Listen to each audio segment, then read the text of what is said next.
नमस्कार दोस्तों, स्वागत है आपको अपने इस YouTube चैनल में। दोस्तों, आज का वीडियो बहुत ही इंटरेस्टेड और बहुत ही ज्ञानवर्धक वीडियो है। तो अगर आप अमीन का काम कर रहे हैं तो भी ये वीडियो आपके लिए बहुत इम्पोर्टेंट है, और अगर आप अपने जनरल नॉलेज के लिए देख रहे हैं तो भी ये वीडियो बहुत इम्पोर्टेंट है। तो दोस्तों, आज का वीडियो जो टॉपिक पर आधारित है, इसका टॉपिक है अपने केवाला का दाखिल खारिज कैसे करवाएं। तो बहुत सारे दोस्तों हैं जो ज़मीन खरीदते हैं पर उसको दाखिल खारिज नहीं करवाते हैं, या दाखिल खारिज कराने में थोड़ा सा दिक्कत आता है, रिजेक्ट हो जाता है। तो इस स्थिति में उन लोगों को परेशानी होता है। तो आज टोटल फुल प्रोसेस हम जानेंगे, जो ज़मीन का दाखिल खारिज कैसे कराया जाता है। अगर इस प्रोसेस को फॉलो कीजिएगा तो 100% आपका दाखिल खारिज हो जाएगा। अगर किसी कारणवश दाखिल खारिज रिजेक्ट हो रहा है तो उसके बाद भी क्या करना होगा, तो जैसे आपका दाखिल खारिज हो जाएगा। तो इसी हर एक टॉपिक पे आज हम चर्चा करेंगे। तो दोस्तों, वीडियो में अंत तक बने रहें ताकि इस वीडियो में जो भी कुछ बताया जाए वो सब कुछ आपको आसानी से मिल जाए। तो दोस्तों देखिए, सबसे पहले जान लीजिए केवाला क्या होता है। केवाला तब होता है जब आप किसी ज़मीन को किसी से ख़रीदते हैं। तो ज़मीन जिससे ख़रीदते हैं उनका या तो खतियानी रहता है, खतियानी ज़मीन रहता है, या केवाला रहता है। ठीक है, नियम हमेशा चेंज होता रहता है, अभी भी फिर से चेंज हो गया है।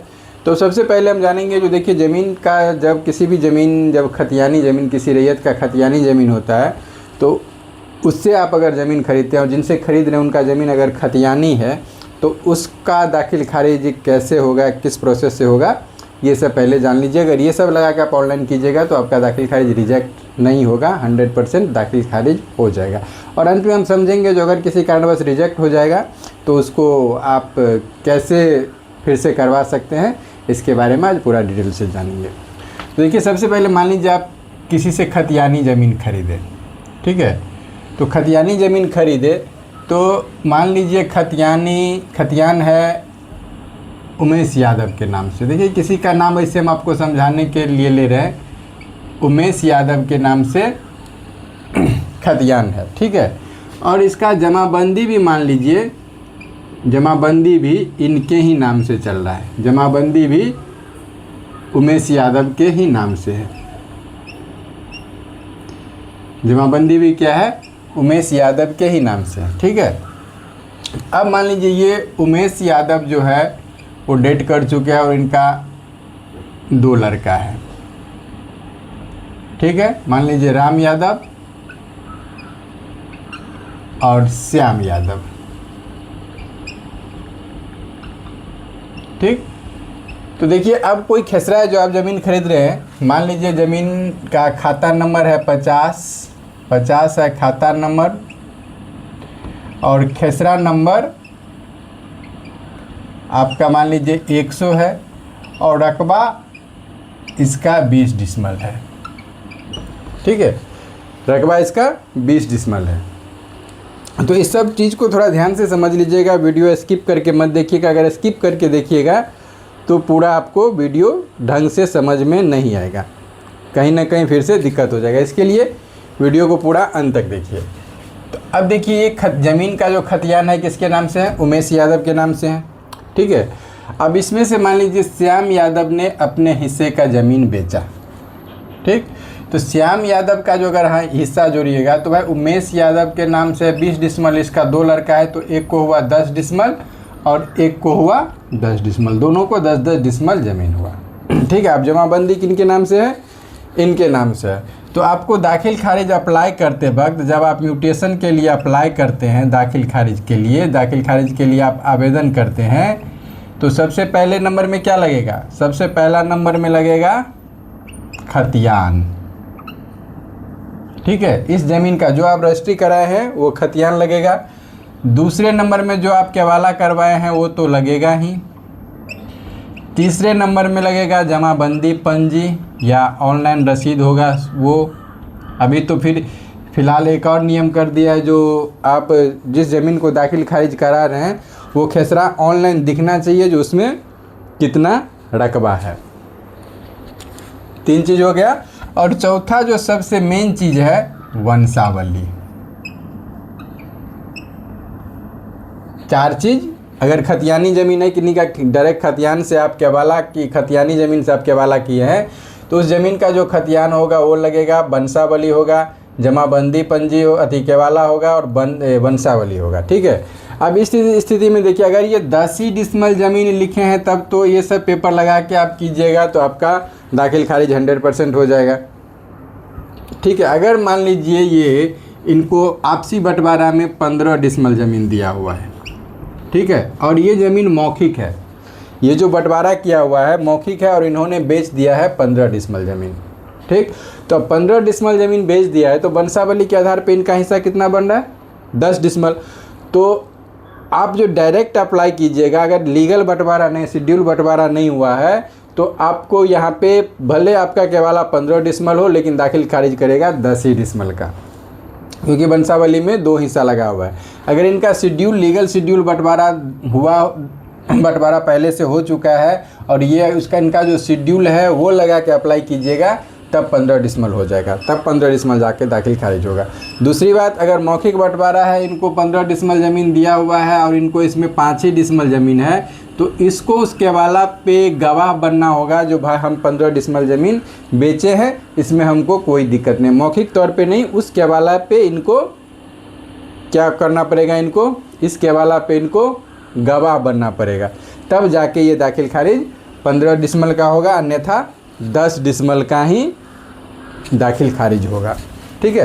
तो ये खतियान वाला प्रोसेस आसान है। अब समझिए इसमें जो केवाला से केवाला वाला ज़मीन में कैसे होता है।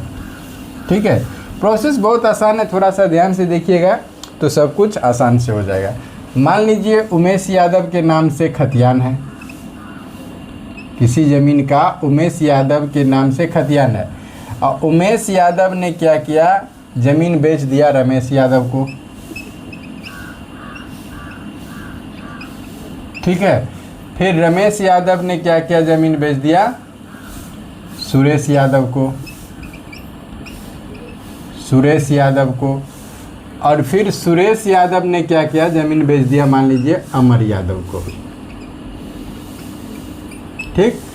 अब देखिए इतना ज़मीन बेचा, उमेश यादव के नाम से खतियान है, इनके नाम से खतियान है तो इनके नाम से जमाबंदी है। इन्होंने बेचा रमेश यादव को, रमेश ने बेचा सुरेश यादव को, सुरेश ने बेच दिया अमर यादव को, लेकिन इसमें से किसी भी व्यक्ति ने दाखिल खारिज नहीं कराया। तो अब अमर यादव का जो ज़मीन का दाखिल खारिज है वो कैसे होगा। ठीक है। अब ध्यान से देखिएगा, तो रमेश यादव, जब अमर यादव ने केवाला किया तो कौन सा, रमेश यादव ने सुरेश यादव को जो केवाला किया था उसका हवाला दिया था।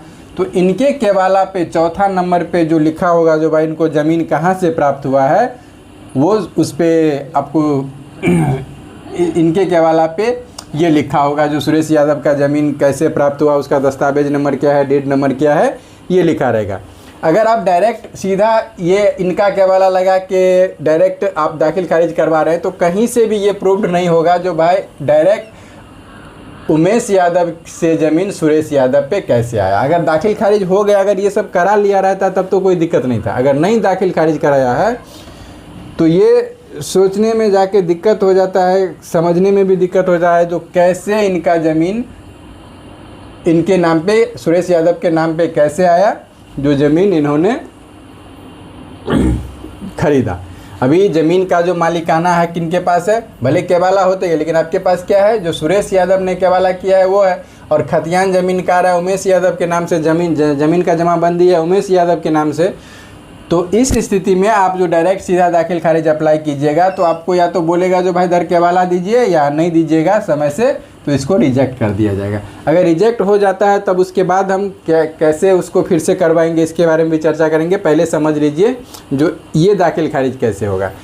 अब देखिए अमर यादव के केवाला पे लिखा हुआ है जो ज़मीन सुरेश यादव को प्राप्त था, किससे, बनाम रमेश यादव से। ठीक।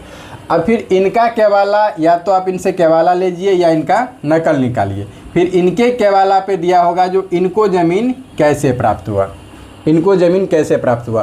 तो इसके केवाला पे, रमेश यादव के केवाला पे ये लिखा होगा जो उनको उमेश यादव से प्राप्त होगा, और ये केवाला अगर आपको मिल गया तो इसमें बेचने वाले का नाम उमेश यादव होगा। तो इस केवाला का अगर दाखिल खारिज नहीं हुआ है तो इसमें आपको सबसे पहले लगेगा 1 और 2 दोनों, यानी जितना दर केवाला होगा उतना केवाला, दोनों दर केवाला लगेगा।